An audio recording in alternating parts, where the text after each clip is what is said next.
Imagine sitting at a luxury dining table. The clinking of crystal glasses fades into dead silence as your own mother looks a decorated colonel in the eye and completely erases your existence. She told him I was a lost soul folding towels at a hotel. She thought he didn't know I was a U.S. Army captain, and she had absolutely no idea what I was holding in my purse.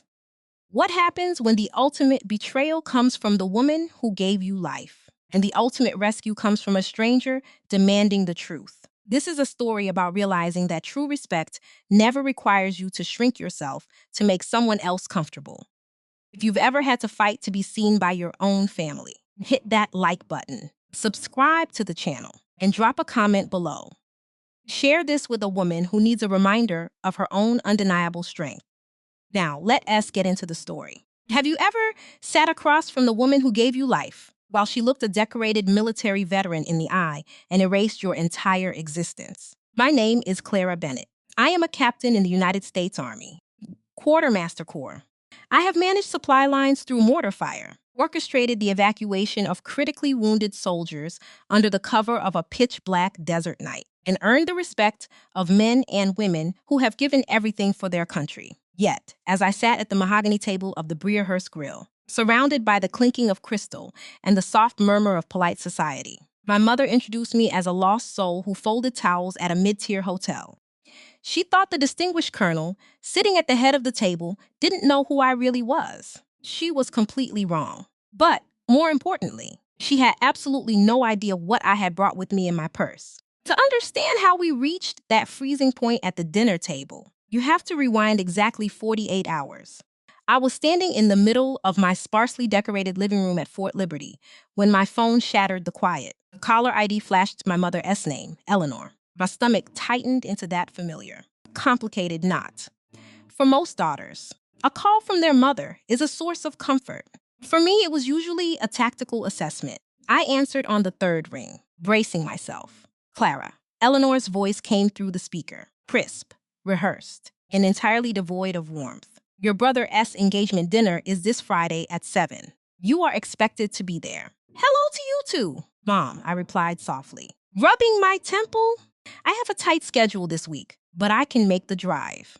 Listen to me carefully. She cut in, her tone dropping an octave, sharpening into a blade. Chloe's father is a decorated military man, a colonel. He is traditional, respected, and highly influential in the circles Thomas needs to break into for his new insurance firm. I am only letting you come on one condition. You will not mention the Army. You will not talk about your masculine little hobbies, your deployments, or whatever it is you actually do. You will dress like a normal woman, and you will not embarrass us. Do you understand? I closed my eyes. There it was. The same script she had been reading from since the day I enlisted. Don't embarrass us. I didn't join the military to rebel against her, and I certainly didn't do it to hurt her. I joined because I wanted to build a foundation that no one could ever take away from me.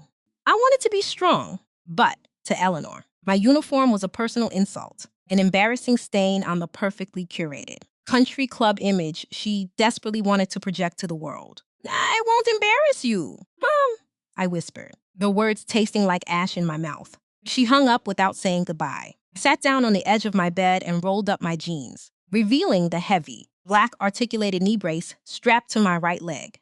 I unfastened the Velcro, tracing the thick, faded scar that ran over my kneecap. It was a parting gift from a supply run in Kuwait that had gone horribly wrong. The physical ache in my joints was nothing compared to the profound, suffocating ache in my chest. Why wasn't I enough? Why was the daughter who survived, the daughter who served, so fundamentally unlovable to the woman who bore her? I let the tears fall, hot and silent, in the privacy of my empty room. I allowed myself 10 minutes of pure, unadulterated grief. Then I wiped my face, stood up, and began to pack. The evening of the dinner, I stood in front of the mirror in my hotel room in Roanoke. I wore a tailored navy blue dress, elegant, understated, but with a structure that subtly mirrored a uniform. I reached into my jewelry case and pulled out a heavy, engraved silver watch. It wasn't a delicate, feminine piece of jewelry. It was a custom timepiece awarded to me by a senior commander for coordinating a massive, life-saving supply drop during a communications blackout. I strapped the cool metal to my left wrist, It felt like armor. A sharp knock at the door pulled me from my thoughts. It was Thomas. My younger brother stood in the hallway, adjusting his expensive silk tie, looking equal parts nervous and impatient. "You look nice," he offered, though his eyes darted around the room as if inspecting it for hazards. "Look, Clara, about tonight. Know the rules." "Thomas," I said, grabbing my clutch. Mom already read me the riot act before he could respond. My cell phone, resting on the bedside table, began to ring loudly. The screen lit up, bright and undeniable. Thomas glanced at it, the caller ID boldly displayed. Department of Defense Logistics Command. Thomas stared at the screen, then looked up at me. He knew the weight of that call. He knew the reality of my life. But instead of acknowledging it, his jaw tightened. "Just let it ring to voicemail." "Clara," he muttered, turning his back toward the door. "We can't be late. I really need to impress the Colonel tonight. Chloe's family is everything for my business launch. Please, just play along with Mom's story." I looked at the ringing phone, then at the retreating back of my brother. He wasn't the architect of my erasure, but he was a willing accomplice. He was choosing his insurance pitch over his sister's truth. I silenced the phone, slipped it into my purse, and followed him out the door. The time for silent compliance was coming to an end. The Breerhurst Grill was the kind of establishment that smelled of old money, roasted garlic, and expensive floor wax. Low amber lighting cast a golden glow over mahogany panels and white linen tablecloths. It was designed to make people feel important, insulated from the gritty realities of the outside world. To me, it felt like walking into an ambush. Eleanor was already in the private dining room when Thomas and I arrived. She wore a pristine pearl necklace and a smile so tight it looked painful. The moment she saw me, her eyes did a rapid, sweeping assessment, lingering with blatant disapproval on my broad shoulders and the lack of makeup on my face. Before I could even say hello, she gripped my elbow with surprising strength and steered me toward the absolute farthest end of the long table. "Sit here," she hissed under her breath, "and remember what we discussed." Moments later, the door opened, and the atmosphere in the room instantly shifted. Colonel Richard Montgomery walked in, even out of uniform, in a tailored charcoal suit. The man commanded the space. He had the unmistakable posture of a lifelong military officer's spine perfectly straight. Chin level, eyes constantly scanning and assessing the room. Beside him was his wife, Victoria, a woman radiating a quiet, sophisticated warmth, and Chloe, my brother's fiancée, who looked stunning and blissfully unaware of the tension simmering beneath the surface. Thomas rushed forward, his voice a pitch too high as he shook the Colonel's hand. Eleanor fluttered around them like a nervous bird, ushering everyone to their seats at the head of the table. Once the wine was poured and the pleasantries were exchanged, Victoria Montgomery leaned forward, her sharp, kind eyes settling on me at the far end of the table. "So, Clara," Victoria said, her voice carrying effortlessly over the low jazz playing in the background. "Thomas has told us so little about you. Eleanor, what is it your daughter does?" Eleanor didn't miss a beat. She waved a manicured hand dismissively, letting out a light, breathy laugh. "Oh, Clara is still finding her way." "She works in hospitality. Hotel management, mostly. She bounces around quite a bit, making sure towels are folded and rooms are clean. It's a modest living. But we hope she'll settle down and find real direction soon." The sheer audacity of the lie hung in the air. I felt the heat rise in my cheeks. I looked at Thomas. He was staring intently at his water glass. I looked at Eleanor. She was glaring at me, a silent threat etched into her features. For 14 years, I had swallowed these lies to keep the peace. I had shrunk myself so they could feel big. But not tonight. I placed my hands on the table, deliberately letting the cuff of my sleeve pull back just enough to expose the heavy silver watch.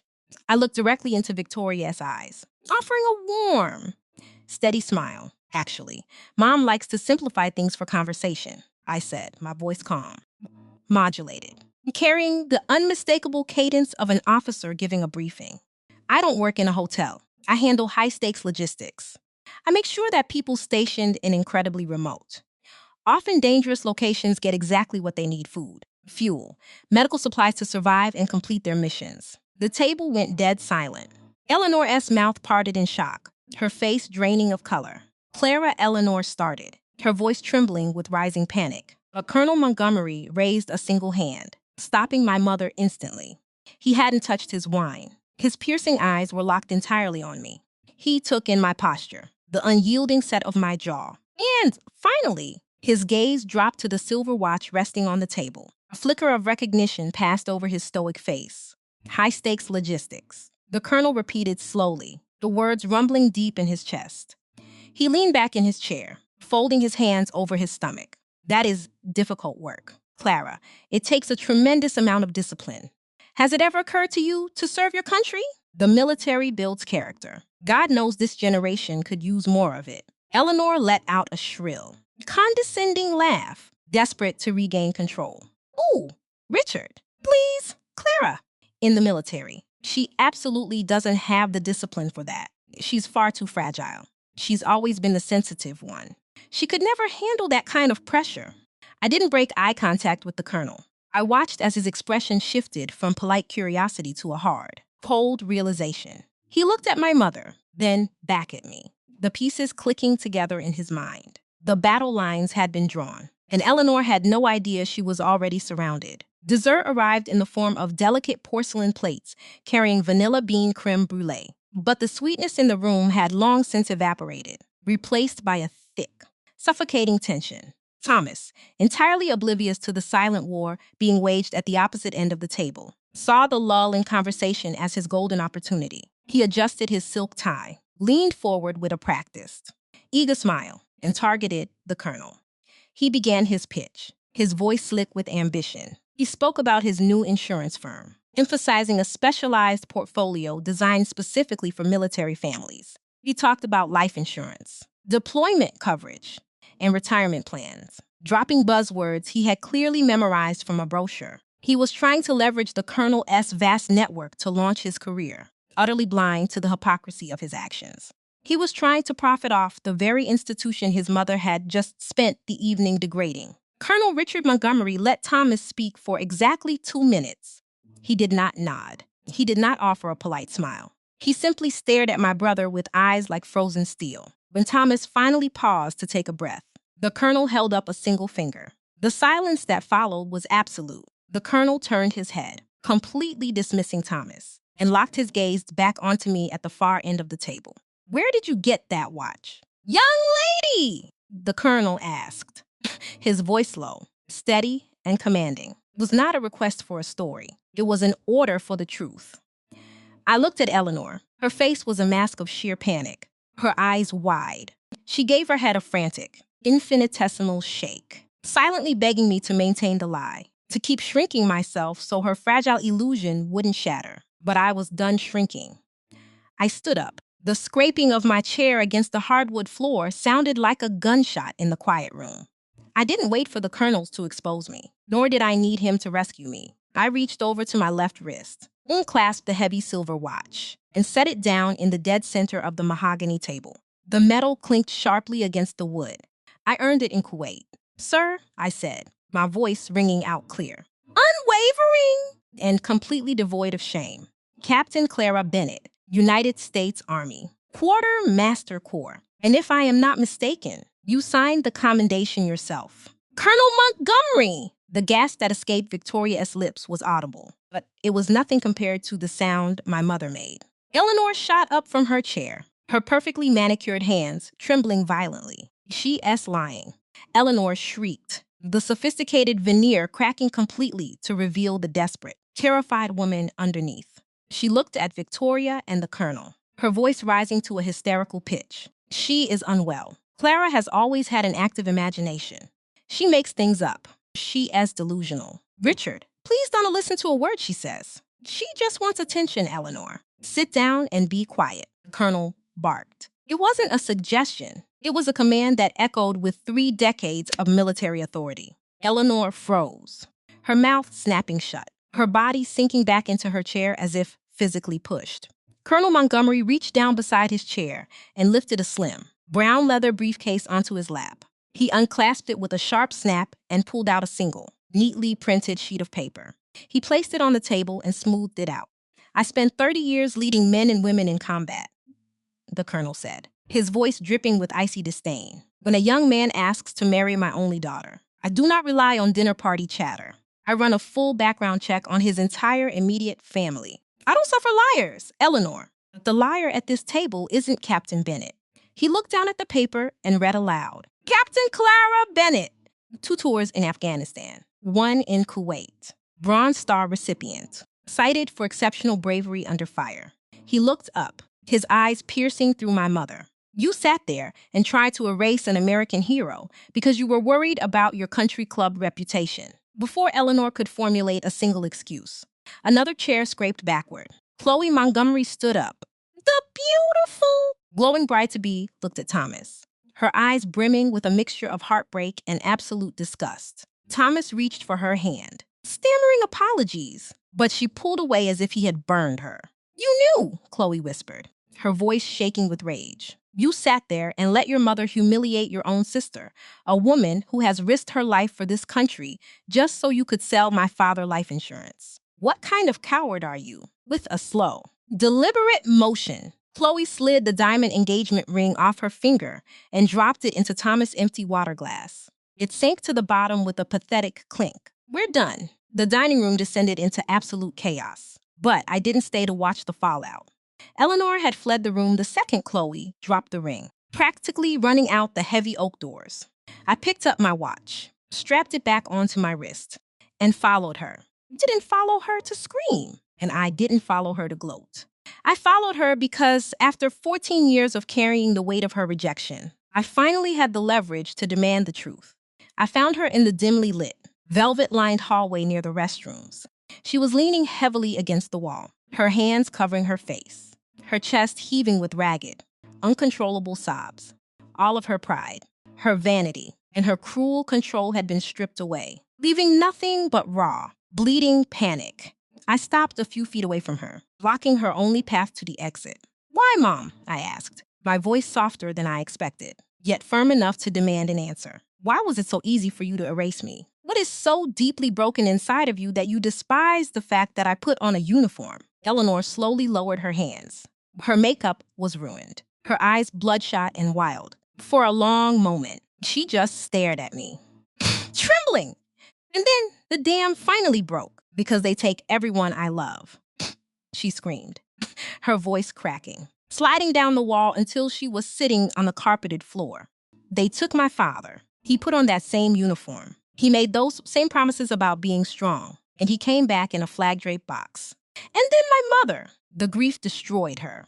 She packed her bags and left me when I was 9 years old because she couldn't bear the pain. I stood there, stunned, as the puzzle pieces of my entire life violently rearranged themselves. The generational trauma was suddenly laid bare. Eleanor didn't hate my courage. She was utterly terrified of my mortality. Every time she looked at my uniform, she didn't see my strength. She saw her father's grave and her mother's abandonment. She had tried to erase my military service because acknowledging it meant acknowledging the terrifying reality that she could lose me, too. Tears pricked my eyes.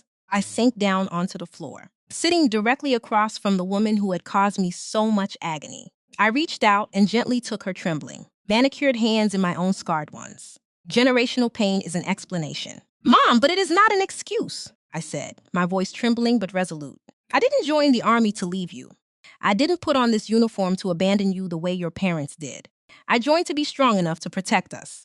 But in your fear of losing me, you pushed me away. You broke my heart to protect your own. Eleanor let out a gut-wrenching wail, collapsing forward and burying her face in my shoulder.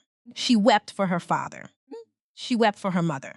And for the first time in my life, she wept for me. She clung to me, apologizing over and over. The apologies washing over the 14 years of gaslighting and neglect. It wasn't an instant fix. Trauma that deep doesn't vanish in a single hallway conversation. But the poison had finally been drawn from the wound. Healing could finally begin. 6 months later, the sun shone brightly over the pristine parade field at Fort Liberty. The air was crisp, and the military band played a stirring march that echoed off the brick buildings. I stood on the platform, my dress uniform perfectly pressed, as the silver oak leaves of a major were pinned to my shoulders. I looked out at the audience, taking in the faces of the people who mattered. Thomas was there. He looked different, humbled, quieter. He had spent the last 6 months in intensive therapy. unpacking his enabling behavior, and learning what it meant to be a man of integrity. He was slowly, painstakingly earning back Chloe's trust, not with flashy pitches, but with genuine, quiet accountability. And next to him stood Eleanor. She wasn't wearing pearls, and she wasn't hiding behind a facade of country club perfection. She was wearing a simple, warm sweater, and tears were streaming freely down her face, ruining her makeup. She made no attempt to wipe them away. Instead, she held up a large, handmade cardboard sign, her hands completely steady. Painted in bright, bold, undeniable letters were the words, "That S, my daughter," as I stood at attention and offered my sharpest salute. I realized the most important battle I had ever fought wasn't in a desert across the world. It was the battle for my own truth, right at a dinner table in Virginia. And as my mother smiled back at me, radiating nothing but pure, unadulterated pride, I knew it was a battle we had finally won together. The morning after the catastrophic dinner at the Brierhurst Grill, I made the 7-hour drive back to Fort Liberty in complete silence. For the first time in 14 years, the silence inside my car didn't feel like a punishment. It felt like a cleared battlefield after the smoke had finally settled. The truth was out. The carefully constructed, suffocating walls of my mother-esque country club illusions had been completely demolished by a single sheet of paper from Colonel Montgomery's briefcase. But as anyone who has ever survived a war will tell you, surviving the explosion is only the first part of the journey. The real grueling work begins when you have to sift through the rubble and decide what is worth rebuilding. I had laid my terms on the table. I had drawn my boundary. Now, the heavy lifting belonged to them. The first olive branch came from the person I expected least, yet perhaps the one who needed to extend it the most. 3 weeks after the dinner, I walked out of a grueling morning logistics briefing to find Thomas waiting by my car in the Visitor S parking lot. He looked entirely stripped of the arrogant, slick veneer he had worn so proudly at the restaurant. His designer suit was replaced by a plain, wrinkled jacket. The dark circles under his eyes spoke of countless sleepless nights. Didn't approach me with a practiced pitch or a defensive excuse. Instead, he handed me a simple cup of black coffee, looked me in the eye, and offered the first genuine apology I had heard from him since we were children. He told me that Chloe had not taken him back. She had drawn a hard line, telling him that a man who could watch his sister be emotionally eviscerated for the sake of a business deal was not a man she could trust with her future. Hitting that absolute rock bottom had forced Thomas to look into the mirror, and he was terrified of the coward looking back at him. He told me he had enrolled in intensive therapy. He wasn't asking for my immediate forgiveness, nor was he asking me to put in a good word with the colonel. He simply wanted to look his sister in the eye and admit that he had failed her. That day in the parking lot was the beginning of my brother becoming a man. Rebuilding with Eleanor was an entirely different, vastly more complicated terrain. You cannot undo a decade and a half of gaslighting and emotional erasure with a single emotional breakthrough in a restaurant hallway. The trauma of abandonment that drove her to reject my military service was a deep, festering wound that required agonizing patience to clean. At first, she didn't call. Instead, she wrote letters. Thick, handwritten envelopes began arriving at my barracks on cream-colored stationery. In those letters, Eleanor didn't talk about the weather or her catering business. She poured out the ghosts of her past. She wrote about the day the military officers came to her childhood door to announce her father's death. She wrote about the sound her mother made a sound of such total, destructive grief that it effectively ended her mother's life, leading to Eleanor being abandoned just months later. She confessed that every time I put on my combat boots, all she could see was her father walking out the door, never to return. She wasn't ashamed of me, she wrote. She was paralyzed by the terror of losing me, and in her broken, traumatized logic, she believed that if she rejected the soldier, she might somehow save the daughter. Reading those letters was like walking barefoot over broken glass, but it was necessary. Began to call her on Sunday evenings. Conversations were incredibly stiff and awkward at first. We were two women who shared DNA but had to learn how to speak an entirely new language with one another, a language built on honesty rather than avoidance. For the first time in my life, she asked about my deployments. She asked what the desert smelled like, how heavy my gear was, and what it felt like to orchestrate a supply drop. Her voice would tremble with anxiety when I spoke of the danger, but she forced herself to listen. She forced herself to sit with her fear instead of projecting it onto me as anger. She stopped trying to rewrite my life to fit her comfort zone. And slowly, painstakingly, she began to embrace the daughter she actually had. Healing wasn't a magical, overnight transformation. It was a daily, deliberate choice we both had to make. It was the grueling, beautiful architecture of forgiveness. When the silver oak leaves of a major were pinned to my uniform on that bright, crisp morning at Fort Liberty, the physical weight of the medal was insignificant compared to the emotional weight of the moment. Looking out into the crowd and seeing Eleanor makeup ruined by tears, holding a handmade sign declaring her pride for all the world to see, and Thomas, standing tall and grounded, I realized that our family had achieved something far rarer than perfection. We had achieved absolute, unvarnished truth. The chains of generational trauma had been broken, not by hiding from the pain, but by dragging it out into the light and confronting it head on. But my journey from that suffocating dining room in Roanoke to the parade field was never just about my family. It was a crucible that forged lessons I believe every person, especially every woman, needs to hear. I want to speak directly to you now, to the women watching this, to anyone who has ever been made to feel that they are too much, too loud, or too unconventional for the people who are supposed to love them. What did we truly learn from the wreckage of that engagement dinner? First and foremost, we learned the true, uncompromising meaning of respect.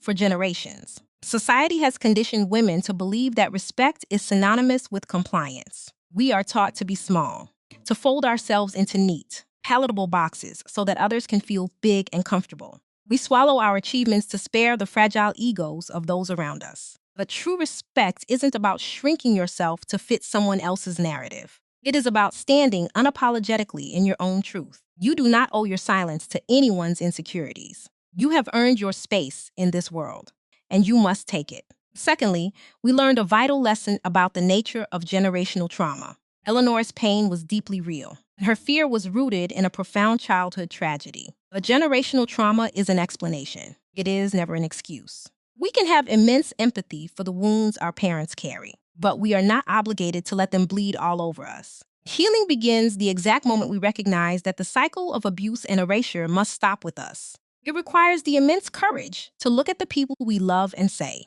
I understand why you are broken, but you do not have the right to break me. Finally, this journey taught me everything about the reality of human equality and redefining strength. A woman's achievements in demanding, high stakes, or male-dominated spaces are not masculine. And they are certainly not embarrassing. They are human triumphs, courage, resilience, and the willingness to sacrifice for a greater good have no gender.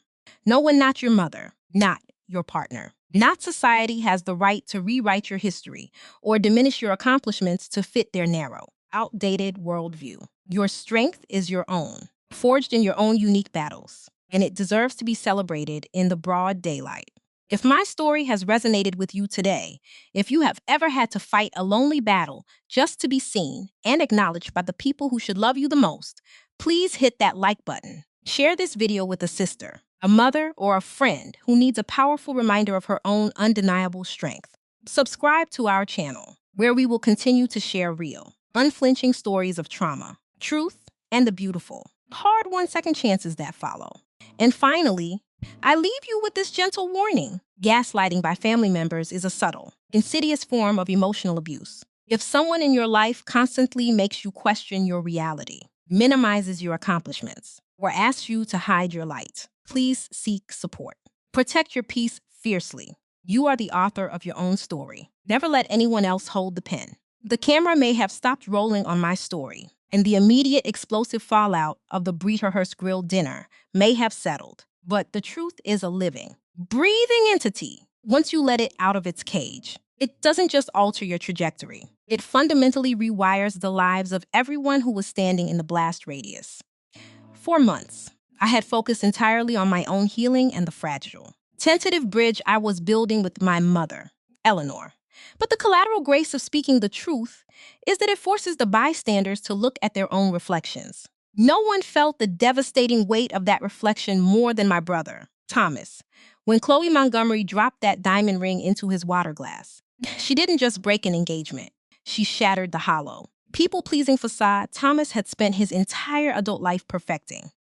For the first 28 years of his life, Thomas had survived our family's toxic dynamic by being the path of least resistance. He had learned early on that the easiest way to keep Eleanor's anxiety at bay was to agree with her, to echo her delusions, to sacrifice anyone, even his own sister, on the altar of keeping the peace. But therapy is a brutal mirror. It strips away the comforting lies you tell yourself. Over the course of 8 grueling months, Thomas had to sit in a sterile clinician's office and admit that his entire identity was built on cowardice. He had to realize that by enabling our mother's gaslighting, he hadn't been protecting the family. He had been protecting his own comfort. This realization broke him down completely, but it was a necessary destruction. You cannot build a house of integrity on a foundation of sand. It was a rainy Tuesday afternoon in late November when Thomas finally took the hardest step of his redemption. He didn't reach out to Chloe. Instead, he drove to the private corporate office of Colonel Richard Montgomery. He didn't bring a sleek leather briefcase. He didn't wear a designer suit, and he certainly didn't bring a portfolio of life insurance policies to pitch. He walked into the Colonel SFS wearing a simple sweater, his hands empty and his heart pounding in his throat. When the Colonel looked up from his oak desk, his eyes were as cold and unforgiving as they had been at the dinner table. But Thomas didn't flinch, and he didn't try to charm his way out of the discomfort. "I am not here to ask for your daughter back, sir," Thomas began, his voice steady, stripped of the salesman's cadence he had once relied upon. "I am here to look you in the eye and tell you that you were absolutely right about me. I was a coward. I sat beside the woman I loved, and I allowed my sister, a woman of immense honor, to be degraded because I was too weak to stand up to my own mother. I wanted the privileges of a man without taking on the responsibilities of one. I owe you, Victoria, and most importantly, Chloe, a profound apology for bringing that toxicity to your table." Colonel Montgomery let the silence stretch, his sharp eyes evaluating the young man standing before him. The military teaches you to differentiate between a tactical retreat and a genuine surrender. The colonel saw the dark circles under Thomas's eyes, the quiet humility in his posture, and the absolute lack of an ulterior motive. Thomas wasn't asking for a reward for his apology. He was simply claiming accountability. The colonel slowly stood up, walked around his massive desk, and extended his hand. It wasn't an invitation back into the family, but it was an acknowledgement of respect. He told Thomas that taking responsibility for friendly fire is the hardest lesson a man can learn. That afternoon, Thomas called me. He didn't brag about the meeting. He just wept quietly on the phone, thanking me for being the catalyst that forced him to finally wake up. 3 weeks later, he and Chloe met for coffee. It was strictly platonic, extremely cautious, and incredibly slow. There were no grand romantic gestures, no dramatic declarations. There was just 2 people sitting across from a small wooden table, learning how to be honest with each other for the very first time. They were starting over, building a new foundation from absolute zero. By the time the anniversary of that fateful dinner rolled around, the landscape of my family was unrecognizable. I was settling into my new responsibilities as a major. Thomas was quietly rebuilding his life and his relationship with Chloe step by careful step. And Eleanor had transformed in ways I previously thought impossible. Yet, despite the immense progress we had made, there was still one ghost hovering in the periphery of our lives. It was the phantom that had started it, all the specter of the father Eleanor had lost, the soldier whose death had triggered the generational avalanche of fear and abandonment. I knew that if we were going to truly close this agonizing chapter of our lives forever, we had to confront the source of the wound together. On a biting, windswept morning in early March, I rented a car and drove my mother to Washington. D.C. Eleanor sat in the passenger seat, remarkably quiet, her hands clasped tightly in her lap. She knew where we were going, and though she was terrified, she hadn't tried to back out. We parked near the National Mall and walked the long, gravel path toward the Vietnam Veterans Memorial. The sky was an unforgiving shade of iron gray, and the bare branches of the cherry trees shivered in the cold breeze. As we approached the massive, V-shaped wall of polished black gabbro, I could feel my mother's breathing become shallow and erratic. The monument sank into the earth like a deep, unhealed scar across the landscape of the country. We walked slowly down the sloping path, the wall growing taller and more imposing with every step, a silent sea of more than 58,000 names. I held a small slip of paper with the panel and line number. When we finally reached panel 34E, I stopped and gently placed my hand on Eleanor's trembling shoulder. I pointed to a specific cluster of letters etched into the cold. Dark stone. Lieutenant Arthur James Hayes. Eleanor stared at her father's name, the polished black granite reflecting our faces back at us.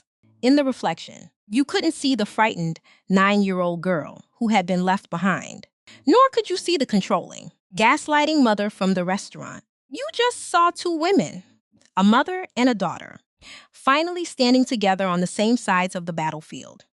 Eleanor reached out, her fingers tracing the deeply carved letters of his name. A single ragged sob tore from her throat. It was a sound of primal grief, decades in the making, finally released into the open air. He promised he would come back, she whispered, her forehead resting against the freezing stone. He promised me, Clara. And I was so angry at him for breaking it. I was so angry at you for wearing the same boots he did. I stepped forward and wrapped my arms tightly around her shoulders, shielding her from the biting wind. He didn't want to break his promise. Mom, I said softly, the weight of my own military experience bleeding into my words. He fought to come home to you. He loved you enough to try and protect the world you lived in, and I wear these boots because of him. I survived because the strength he had is in my blood. It's in yours, too. You don't have to be afraid of the uniform anymore. The war is over. He is at peace, and we are allowed to be at peace. 2. We stayed at the wall for a long time, letting the freezing wind carry away the ashes of 14 years of resentment. Before we left, I pulled a piece of tracing paper and a charcoal pencil from my jacket. I pressed the paper over the etching and rubbed the charcoal against it, transferring Arthur James Hayes' name from the cold monument into something tangible. I folded the paper and placed it gently into Eleanor's hands. She held it against her chest like a precious artifact, her tears drying on her cheeks, replaced by a profound, exhausted serenity. As we walked back up the path, away from the wall and toward the city skyline, I linked my arm through hers. The burden of pretending, the exhaustion of gaslighting, the desperate need to shrink to fit a false narrative, it was all gone. Speaking the truth at that engagement dinner hadn't just blown up a relationship. It had detonated the prison we had all been living in. We were no longer defined by the secrets we kept or the traumas we inherited. We were finally, unequivocally, free. 18 months after the catastrophic engagement dinner that shattered our family as fragile, suffocating facade, I found myself standing under an arbor of twisting grapevines in the heart of Virginia wine country. It was late September, and the air was crisp, carrying the earthy, sweet scent of ripening grapes and fallen leaves. This was Thomas and Chloe's wedding day. The contrast between this grounded, intimate celebration and the stiff, pretentious atmosphere of the Brierhurst Grill could not have been more profound. There were no country club elites to impress, no perfectly rehearsed scripts to recite, and absolutely no lies to uphold. The guest list was small, limited strictly to the people who truly mattered, the people who had stood by them as they painstakingly rebuilt their relationship from the ground up. And as the afternoon sun cast a warm, golden glow over the wooden folding chairs and the rustic wine barrels, I felt a deep, anchoring sense of peace. I was not banished to the far end of a table today. I was standing at the front, wearing a tailored navy suit, serving as my brother's best woman. When Thomas had asked me to stand beside him at the altar, he hadn't done it out of familial obligation. He had come to my apartment in Fayetteville, sat on my worn velvet sofa, and told me that a best man is supposed to be the person who holds the groom to the highest standard of integrity. He said there was no one in his life who had taught him more about courage and accountability than his older sister. Watching him now, shifting his weight nervously, but standing tall as the acoustic guitar began to play, I hardly recognized the slick, approval-seeking boy he used to be. The therapy, the grueling self-reflection, and the sheer effort of earning back Chloe's trust had fundamentally aged him. But it was a beautiful, necessary aging. He had traded his shallow ambition for a quiet, steady strength. When Chloe walked down the aisle on the arm of Colonel Richard Montgomery, Thomas didn't look at her with the triumphant grin of a man who had secured a prize. He looked at her with the reverent awe of a man who knew exactly how close he had come to losing the best thing in his life, and how hard he had worked to be worthy of a second chance. The most remarkable transformation of the day, however, belonged quietly to Eleanor. She sat in the front row, but there was no frantic fluttering. No obsessing over the caterer as napkin folds, and no desperate need to control the optics of the event. She wore a soft, elegant lavender dress, and around her neck, hanging from a simple silver chain, was a small, custom-made locket. Inside that locket was the charcoal rubbing of her father's name from the Vietnam Veterans Memorial. She carried her history with her now, not as a terrifying ghost to run from, but as a recognized piece of her foundation. When the colonel walked past her to give his daughter away, he paused for a brief moment and offered Eleanor a small, respectful nod. She smiled back, a genuine, relaxed smile that reached all the way to her eyes. There was no more groveling for his approval. They were just two parents, weathered by life, watching their children step into the future. During the reception, held under a canopy of string lights as the dusk settled in, Eleanor stood up to give a toast. The clinking of glasses faded, and a hush fell over the wooden tables. A year and a half ago, this would have been the moment she delivered a highly sanitized, perfectly curated speech about our flawless family. Instead, she took a deep breath and looked around the room with a vulnerable, open expression. If you had told me a year ago that we would be sitting here today, I wouldn't have believed you, Eleanor said, her voice carrying a soft, steady resonance. We have taken the long, hard road to get to this vineyard. We have had to break down walls that took decades to build, and we have had to learn how to forgive each other and ourselves for the mistakes we made in the dark. She looked directly at Thomas and then turned her gaze to me. I am so incredibly proud of the man you have become, Thomas, and I am so profoundly honored by the woman you have always been. Clara, may your marriage, Thomas and Chloe, always be built on the brave. Beautiful truth. There wasn't a dry eye under the canopy, and as I raised my glass to my mother, I knew that the victory we had won was absolute. By December of that same year, the crisp Virginia autumn had given way to a biting North Carolina winter at Fort Liberty. I sat in my office, the silver oak leaves of my major rank catching the fluorescent light, looking out the window at the frost-covered parade field. My transition into battalion leadership had been demanding, but I carried a different kind of energy now. The chronic, exhausting hum of anxiety that used to live in the back of my mind, the desperate, unfulfilled need to be seen and validated by my family, was entirely gone. I was no longer running on the fumes of something to prove. I was running on the solid fuel of my own authentic purpose. And it was in this season of profound personal peace that I realized the lessons of the Breerhurst Grill were not meant to end with my family. They were meant to be passed on. A sharp knock at my door pulled me from my paperwork. Enter, I called out.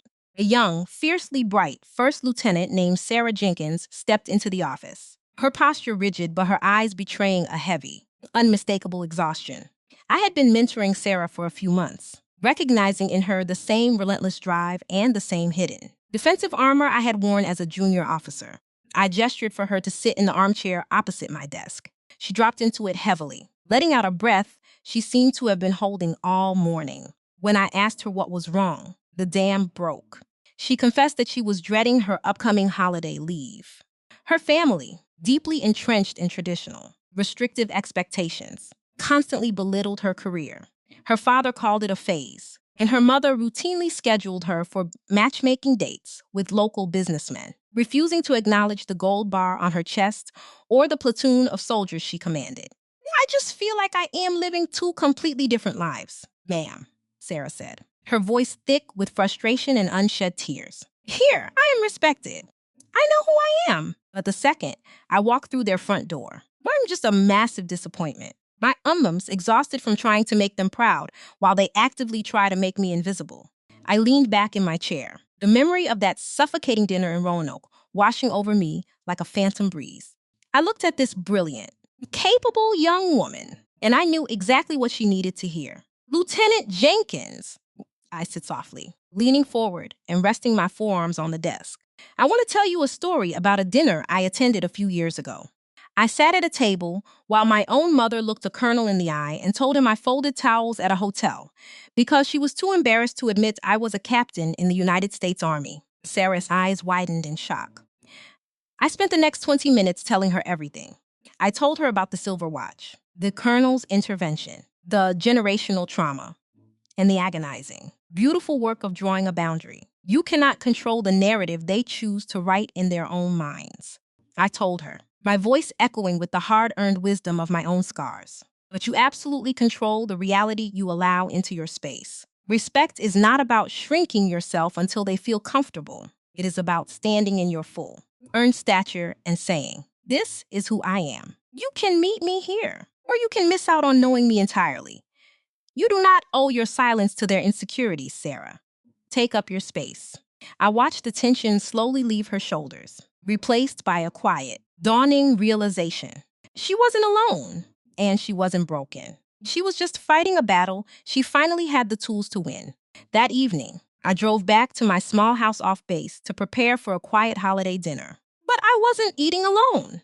At 7 o'clock, the doorbell rang, and I opened it to find Eleanor and Thomas standing on my porch, their arms loaded with grocery bags, wine bottles, and a slightly battered-looking pie box. They had driven down to spend the weekend in my world, as we cooked together in my cramped kitchen, bumping elbows and laughing over a burnt batch of dinner rolls. I took a moment to just watch them. Eleanor wasn't stressing over the burnt bread. She was laughing so hard she had to wipe tears from her eyes. Thomas was playfully teasing her, relaxed and entirely at home. The ghosts of our past had been laid to rest. We were no longer characters reading from a toxic script. We were just a family, messy, imperfect, and wonderfully real. And as I looked down at the heavy silver watch resting on my wrist, I knew that the greatest victory of my life wasn't surviving the war. It was finally, truly, coming home. What a profound journey Clara, Eleanor, and Thomas went through. Clara's story leaves us with powerful truths that we often forget in our own lives. First, it teaches us that generational trauma is an explanation, but it is never an excuse. Eleanor was terrified of her daughter's military service because of her own tragic, unhealed childhood wounds. But by forcing Clara into the shadows to protect her own peace, she almost destroyed the daughter she was trying to save. But here is the most beautiful takeaway from this story. It is never too late for a second chance. Real redemption is possible when we are brave enough to drag our deepest fears into the light. Eleanor and Thomas didn't just offer empty apologies. They did the grueling, painful work of changing their behavior. They rebuilt their family not on comfortable lies, but on the brave and difficult truth. It reminds us that forgiveness isn't about ignoring the past, it's about surviving it together. For any woman listening today who feels like she has to hide her accomplishments, her strength, or her voice to keep the peace at the family dinner table, hear this carefully. Your strength is not an embarrassment. Your achievements in life are a testament to your resilience. You do not owe anyone your silence to make them feel bigger. Stand tall in your truth. Draw your boundaries fiercely. And the right people, the ones who truly love you, will learn to meet you there. This content is researched, built, and manually edited by us to bring meaning and valuable lessons to our audience.